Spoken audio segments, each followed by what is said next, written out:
गुफा एक भेड़िया परिवार की है। इसमें एक भेड़िया अपने पूरे परिवार के साथ रहता है। वो अपने परिवार में बेहद खुश है। मादा भेड़िया के साथ बच्चों को खेलता देखकर उसकी खुशी और बढ़ जाती है। चमेली, हाँ? रात के भोजन के लिए मैं शिकार पर जा रहा हूँ। तुम अपना और बच्चों का ध्यान रखना। भेड़िया ज्यों ही बाहर जाने को हुआ कि अचानक झाड़ियों के पीछे से आवाज आती है। भेड़िया चौंक जाता है। उसी समय झाड़ियों से ताबाकी सियार बाहर निकलता है। वो बहुत धूर्त था। यहाँ की वहाँ लगाना उसकी आदत थी। जंगल में कोई उसे पसंद नहीं करता था। भेड़िए ने उसे देखा तो उसे गुस्सा आ गया। तुम यहाँ कैसे? मैं तुम्हें सावधान करने आया हूँ। शेर खान ने अपना शिकार करने का इलाका छोड़ दिया है और वो यहीं कहीं आसपास है। शेर खान ठीक नहीं कर रहा। वो जंगल का कानून तोड़ रहा है। आप बिल्कुल चिंता न करें। वो हमारा कुछ नहीं बिगाड़ सकता। आप बगैर चिंता किए जंगल में जाइए। मैं यहाँ सब संभाल लूंगी। अरे ये आवाज कैसी? चलो देखें। चलो। कुछ दूर चलने पर उन्हें एक झाड़ी में हलचल होती दिखाई देती है। वे ध्यान से सुनते हैं। रोने की आवाज उसी झाड़ी से आती है। वे दोनों पास जाते हैं। झाड़ी के पीछे देखते ही उनकी आंखें आश्चर्य से फैल जाती हैं। एक इंसानी बच्चा जोर-जोर से रो रहा है। हाय, कितना सुंदर बच्चा है। इंसानी बच्चा, बिल्कुल मेरे बच्चे की तरह। लेकिन ये यहाँ जंगल में कैसे आया? कहीं शेर खान से ही तो। भेड़िया चमेली के मन की बात समझ गया। इस बच्चे को जल्दी से घर ले चलते हैं। शेर खान आ गया तो मुश्किल होगी। चमेली तुरंत मान गई और वो उस बच्चे को उठाकर अपनी गुफा में ले आई। चमेली के बच्चों ने उस इंसानी बच्चे को देखा तो उससे खेलने लगे। इंसानी बच्चे ने भी खेलना शुरू कर दिया। इंसानी बच्चे को पाकर भेड़िया और चमेली दोनों बेहद खुश थे कि अचानक गुफा के बाहर शेर की दहाड़ सुनाई देती है। ये आवाज शेर खान की थी। मुझे पता चला है कि कोई इंसानी बच्चा यहीं कहीं है। मुझे उसकी गंध आ रही है। तुमने उसे देखा है तो मुझे बताओ, नहीं तो क्या हमें मार दोगे? शेर खान, तुमने जंगल का कानून तोड़ा है। तुम्हारी इस इलाके में आने की हिम्मत कैसे हुई? ये भेड़ियों का इलाका है। यहाँ हमारा कानून चलता है, हमारा। इस लिहाज से तुमने जंगल के साथ साथ हमारा कानून भी तोड़ा है। और जहां तक इंसानी बच्चे की बात है तो वो मेरे इलाके में मिला है। उसका क्या करना है ये हम तय करेंगे। तुम्हें टांग अड़ाने की जरूरत नहीं। भेड़िए को लाल पीला होता देखकर शेर खान को भी गुस्सा आ गया कि तभी चमेली शेर खान और भेड़िए के बीच में आ गई।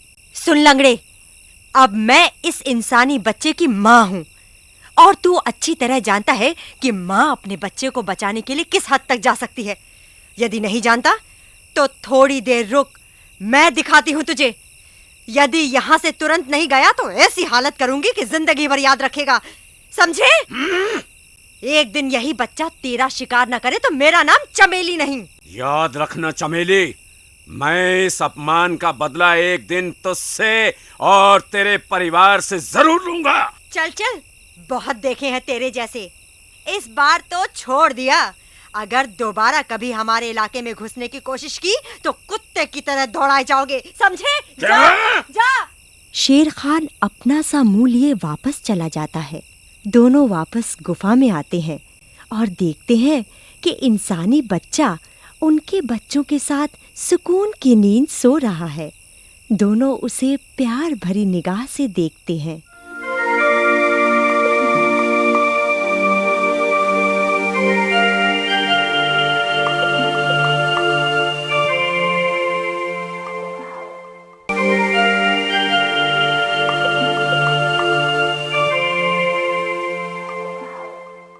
मित्रों, जैसा कि हमारा कानून है कि विवाद की स्थिति में भेड़िया परिवार के केवल 2 ही सदस्य इस इंसानी बच्चे की तरफ से बोल सकते हैं, बच्चे के माँ बाप को छोड़कर। तो बताइए भाइयों, कौन है जो इस बच्चे की तरफ से बोलेगा? मैं। बालू? ये जंगल का सबसे बुद्धिमान भालू बालू है। ये भेड़ियों के बच्चों को जंगल के कानून और रहन सहन की शिक्षा देता है। भेड़िया परिवार इसका बहुत सम्मान करता है। ये जंगल का सबसे पढ़ा लिखा जानवर है। यदि आप अनुमति दें तो मैं इस बच्चे की तरफ से बोलूं। हाँ हाँ, बोलो बोलो। मैं इस बच्चे को जंगल के नियम कानून की पूरी शिक्षा दूंगा। इंसानी बच्चा हुआ तो क्या हुआ, ये भेड़िया झुंड में पूरी तरह शामिल हो सकता है। वैसे भी चमेली बहन ने इसे अपना पुत्र मान लिया है, तो फिर क्या समस्या है? इतना कहकर बालू ने चमेली की ओर देखा। चमेली ने करुण आंखों से बालू को धन्यवाद दिया। तो ठीक है, बालू ने इस बच्चे का समर्थन कर दिया, लेकिन अब बालू की बात का समर्थन कौन करेगा?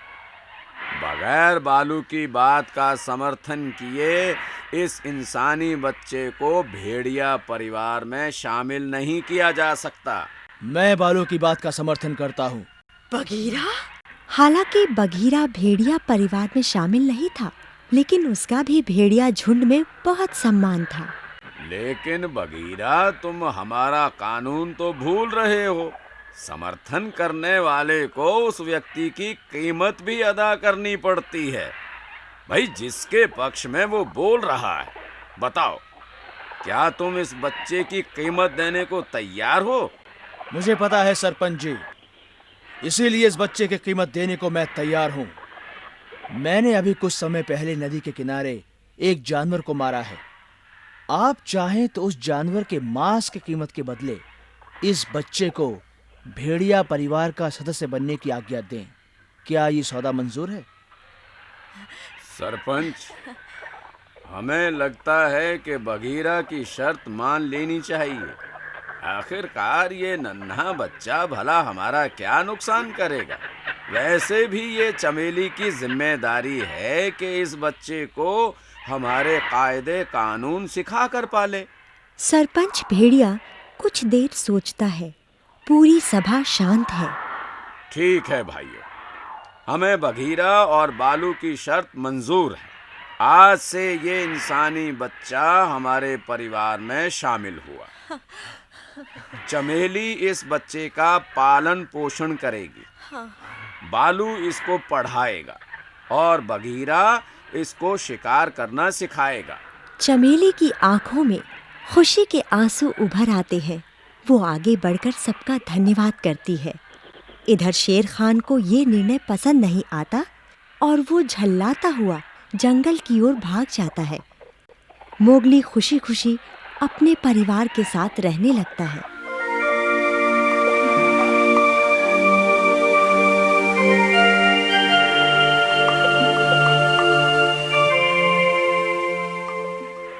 अब मोगली भेड़िया परिवार का सदस्य बन चुका है। वो दिन भर अपने भाइयों के साथ बहुत खुश है। मोगली को अपनी माँ चमेली से बहुत प्यार हो गया था। चमेली उसका अपने बच्चों की तरह ही पूरा ध्यान रखती। जहाँ एक ओर चमेली ने मोगली को बेहद प्यार दिया, तो वहीं दूसरी ओर मोगली के पिता ने उसे शिकार करना सिखाया और बताया कि किस मौसम में कौन-कौन से परिवर्तन होते हैं और सबसे ज़रूरी बात कि किस मौसम में कौन सा फल खाना चाहिए। पिताजी, मौसम कैसे बदलते हैं और ये कितनी तरह के होते हैं?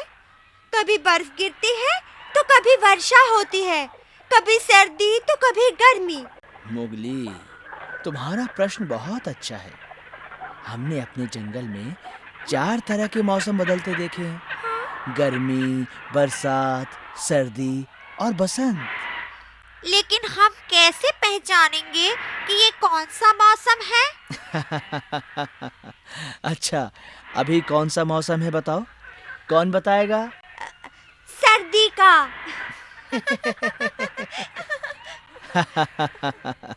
मोगली, तुम्हें याद है एक दिन तुम अपनी माँ के पास दांत किटकिटाते हुए पहुंचे थे और तुम्हारी माँ ने तुम्हें आग के पास बैठा दिया तो तुम कितना खुश हुए थे? जानते हो क्यों? क्यों? क्योंकि तुम्हें सर्दी लग रही थी और जैसे ही तुम आग के पास बैठे तो तुम्हारे शरीर से पसीना निकल आया था। मतलब ये कि जब तुम्हारे शरीर को आग की तरह गर्मी ना लगे और तुम्हारे दांत किटकिटाते हों तो समझो सर्दी है। और यदि मात्र बैठे रहने से ही पसीना निकले तो समझो गर्मी है। इसी प्रकार भेड़िए ने अपने बच्चों में खतरों से सावधान रहने, जंगल के सभी जीव जंतुओं की आवाज पहचानने, गंध से ही जानवरों की पहचान करने, पक्षियों की आवाज का अर्थ निकालने, मछलियों की हरकतों से पानी में होने वाले खतरों और दोस्त एवं दुश्मनों की पहचान करने की सारी विधाओं से मोगली और उसके भाइयों को परिचित कराया। जिस दिन मोगली की छुट्टी होती उस दिन वो आराम करता। मोगली को सर्दियों में धूप में आराम करना, तालाब के ठंडे पानी में खेलना, मीठे मीठे फल खाना बहुत अच्छा लगता था। बालू ने उसे बताया था, मोगली, जंगल में लगे ये मीठे मीठे फल हमारे शरीर के लिए बहुत लाभदायक होते हैं। शहद और मूंगफली के दाने मांस से भी स्वादिष्ट होते हैं। तब से मोगली ने मीठे फलों, शहद और मूंगफली को अपने खाने में शामिल कर लिया था। उसे जब कोई शिकार न मिलता वो यही सब खाता। धीरे धीरे उसका शरीर सुंदर और सुडौल होता चला गया।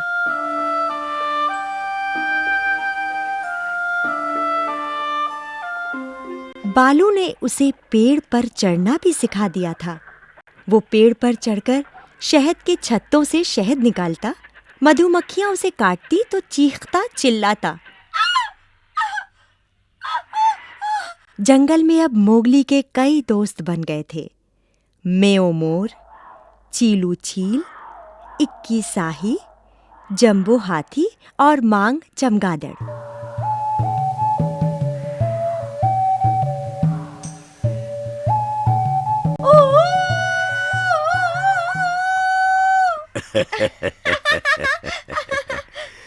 बहुत अच्छे मोगली, तुम धीरे धीरे सारे जानवरों की आवाजें निकालना और पहचानना सीख जाओगे। तुम्हारे जैसा शिष्य पाकर मुझे बेहद गर्व होता है। लेकिन एक बात ध्यान में रखना, बंदरों और ताबाकी सिहार पर कभी विश्वास मत करना। हाँ। इस प्रकार एक आदर्श शिक्षक की तरह बालू ने मोगली को सभी शिक्षाएं दी और मोगली ने आज्ञाकारी शिष्य की भांति सब कुछ सीख लिया। बगीरा, हाँ, तुम चाहो तो मोगली की परीक्षा ले सकते हो। मैंने पूरी कोशिश की है कि मोगली को सभी कलाएं अच्छी तरह सिखा दूं।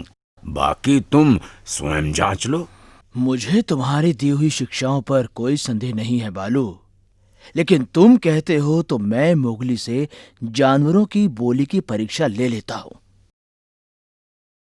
मोगली, हाँ? क्या तुम तैयार हो? हाँ, हाँ, मैं तैयार हूँ। तो तुम चील की आवाज निकालो।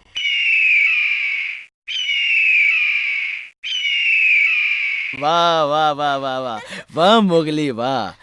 यदि तुम्हें कोई चील की आवाज निकालते ना देखे तो यही समझेंगे कि सचमुच चील ही बोल रही है।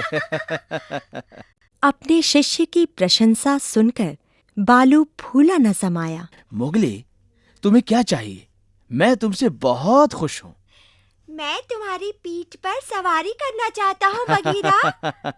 हाँ हाँ, क्यों नहीं क्यों नहीं, मेरी पीठ पर बैठ जाओ। हाँ? चलो, मैं तुम्हें जंगल की सैर कराता हूँ।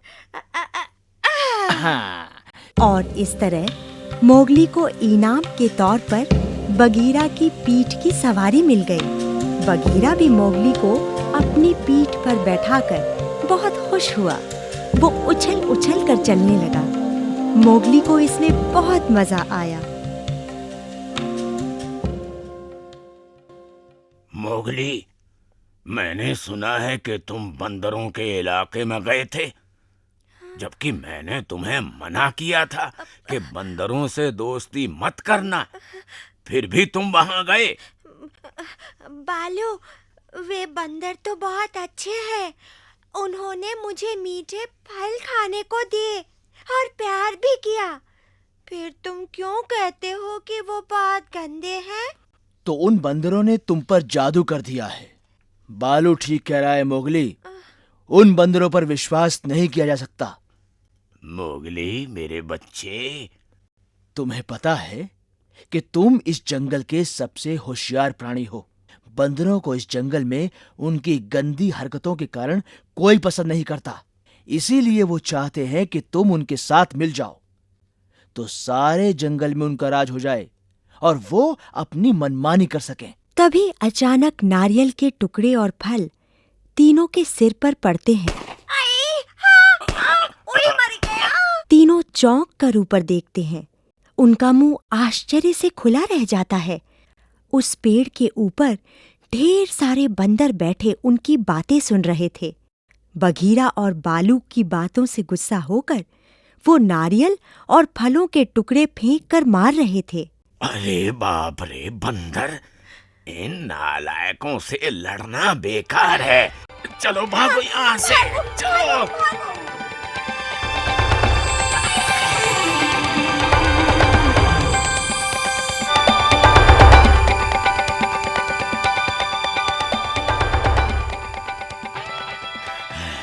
देखा मोगली, मैं पहले ही कहता था कि बंदरों से दूर रहो। उन्होंने अपनी असलियत दिखा दी ना। यदि वो तुम्हें अपना दोस्त मानते तो तुम्हें क्यों मारते हैं? मुझे माफ कर दो बालू। आज से मैं तुम्हारी हर बात मानूंगा।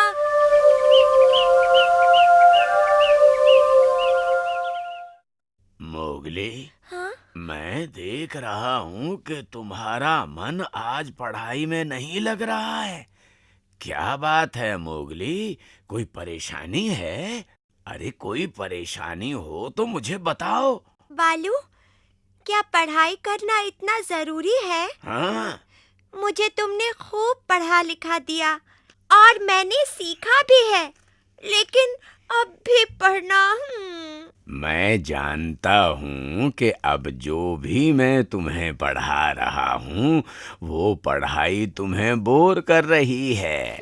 लेकिन मोगली, जंगल में कभी ऐसी विपदाएं भी आती हैं जिनसे निपट पाना हमारे वश में नहीं होता। हाँ? ऐसी स्थिति में मैं जो कुछ भी पढ़ा रहा हूँ वो बहुत काम आएगा। असल में तुमने ऐसी विपत्तियां देखी नहीं हैं। कौन सी विपत्ति? मुझे बताओ ना बालू, मैं जानना चाहता हूँ। मोगली की बात सुनकर बालू का चेहरा उदास हो जाता है। वो मोगली को बताता है। बात उस समय की है जब तुम बहुत छोटे थे और अकाल जैसी विपत्तियों के बारे में तुम कुछ नहीं जानते थे। उस समय जंगल में कई महीनों तक बारिश नहीं हुई थी। झरने, तालाब सभी सूख गए थे। बहुत से जानवर पानी की खोज में इधर उधर जा चुके थे। बहुत से जानवर मर गए थे। चारों ओर पानी की बेहद कमी हो गई थी। जंगल के जानवर अब भी उम्मीद लगाए हुए थे कि वर्षा होगी, लेकिन 21 शाही अकाल पड़ने के लक्षण जान गई थी। लगता है जंगल में अकाल पड़ने वाला है। इस साल तो महुआ का एक भी फूल नहीं खिला।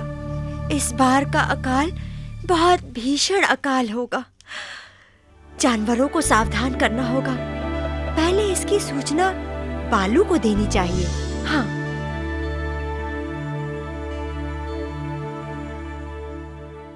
ये तो बहुत गंभीर स्थिति है।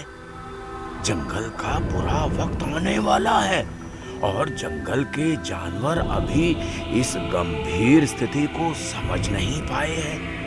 तुम ही बताओ इक्की, इस स्थिति से कैसे निपटा जाए? मैं भी कुछ समझ नहीं पा रही हूँ बालू। वैसे जंगल से बहुत सारे जानवर और पक्षी महीनों पहले जा चुके हैं, जिनमें बंदर सबसे पहले भागे। पता चला है कि कुछ जानवर भोजन की तलाश करते करते मर गए। बहुत दुख की बात है, लेकिन भागना इसका उपाय नहीं है।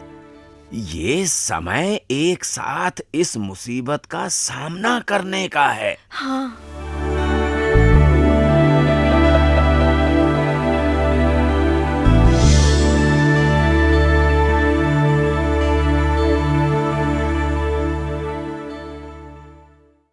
इस भीषण अकाल में भी तुम्हारी माँ ने तुम लोगों के खाने पीने की थोड़ी बहुत व्यवस्था कर रखी थी। तुम काफी कमजोर हो गए थे। तुम बच पाए तो केवल अपनी माँ चमेली के कारण। फिर क्या हुआ बालू? फिर क्या? कुछ दिनों बाद भारी बारिश हुई और जंगल में फिर से वही खुशहाली लौट आई। मैं तुम्हारी बात समझ गया बालू। दुनिया में कोई शिक्षा बेकार नहीं जाती। मुसीबत के वक्त ये शिक्षाएं काम आती है। मैं अब जान गया हूँ कि अचानक आने वाली विपत्तियाँ कौन सी हैं और इनसे कैसे निपटना चाहिए। बालू, मुझे माफ कर दो। अच्छा, माफ कर दो ना बालू। अच्छा।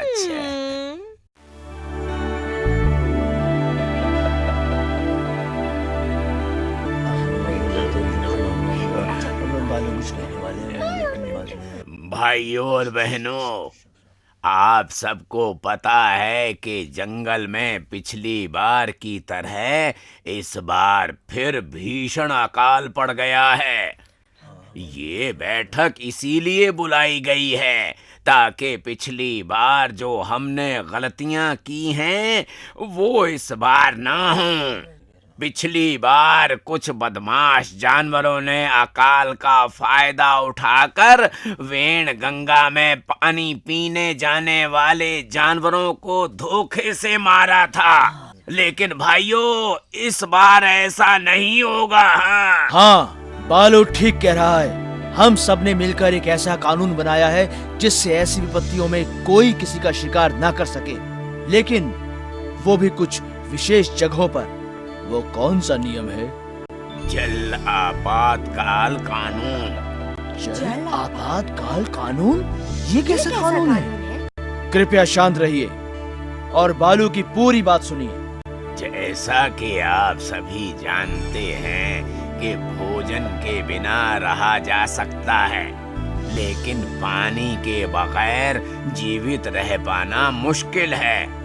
मात्र वेण गंगा में पानी बचा है, बाकी के नदी तालाब सूख गए हैं। ऐसी हालत में जंगल के जानवरों का एकमात्र सहारा ये वेण गंगा ही है और सभी जानवर वहीं पानी पीने जाते हैं। इसलिए ये कानून बनाया जाता है कि वेण गंगा पर पानी पीने गए किसी भी जानवर का शिकार नहीं किया जाएगा। यही है जल आपातकाल कानून। और इस जल आपातकाल कानून के सारे अधिकार जंबो हाथी को दिए जाते हैं।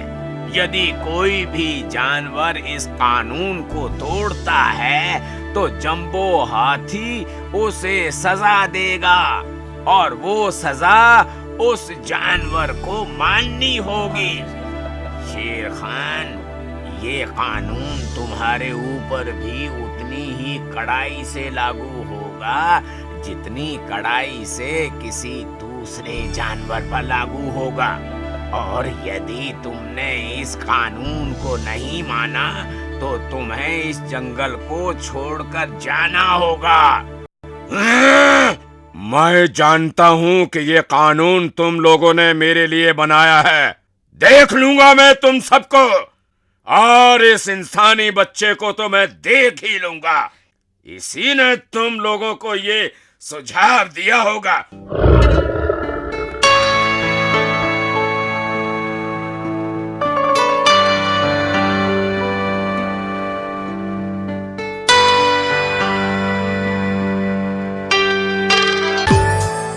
जंगल में बहुत कुछ बदल चुका है। मोगली बड़ा हो गया है और अकेला भेड़िया, मतलब भेड़ियों का सरदार, अब बूढ़ा हो चला है और इसका फायदा शेर खान उठाना चाहता है। कुछ चापलूस भेड़िए शेर खान की चमचागिरी में लगे रहते हैं। शेर खान एक तीर से दो शिकार करना चाहता है।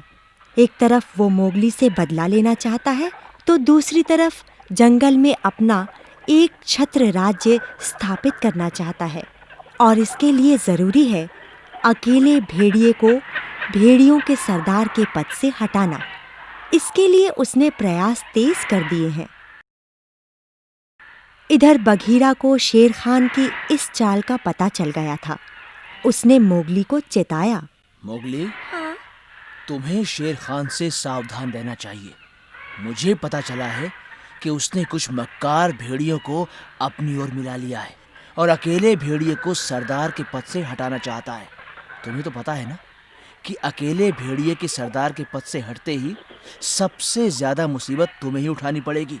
इसीलिए तुम अभी इंसानों के बीच जाकर लाल फूल ले आओ। लाल फूल? लाल फूल, इंसान उसे आग कहते हैं।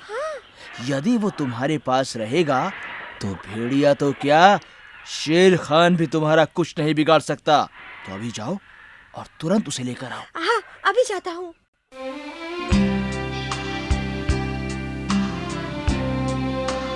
बघीरा की सलाह से मोगली इंसानी डेरे से लाल फूल मतलब आग लेकर जंगल वापस आ गया। बघीरा बेसब्री से उसका इंतजार कर रहा था। मोगली, मोगली, तुम्हारे लिए एक बुरी खबर है। क्या? शेर खान ने अपने चापलूसों के साथ अकेले भेड़िए को सरदारी चट्टान से उतार दिया है। तुम सावधान रहना और इस लाल फूल को अपने पास ही रखना। मोगली, तुम्हें भेड़िया परिवार से बुलावा आया है। चल हट यहाँ से मक्कार।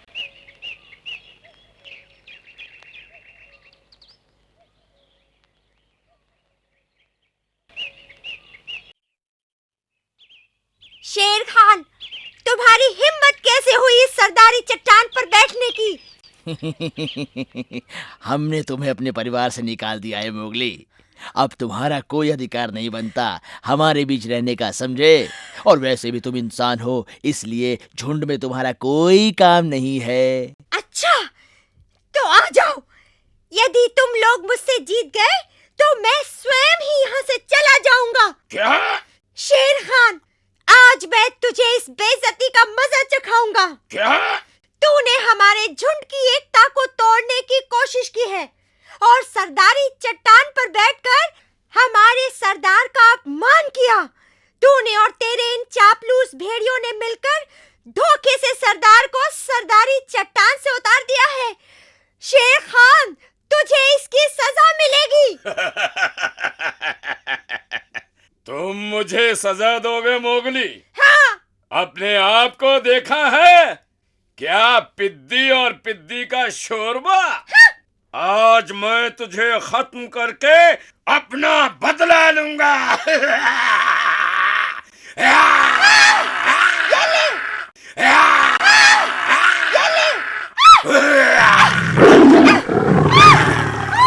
मोगली की फुर्ती और बहादुरी देखकर बघीरा, बालू और मोगली को प्यार करने वाले भेड़िए बहुत खुश हुए। शेर खान अब बचाव की मुद्रा में आ गया था।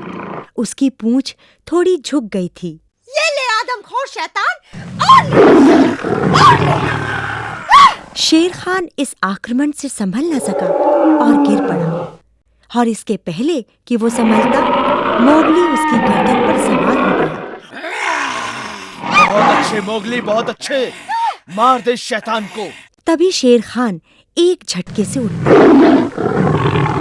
मैं तुम्हें देख लूंगा मोगली, मैं तुम्हें देख लूंगा।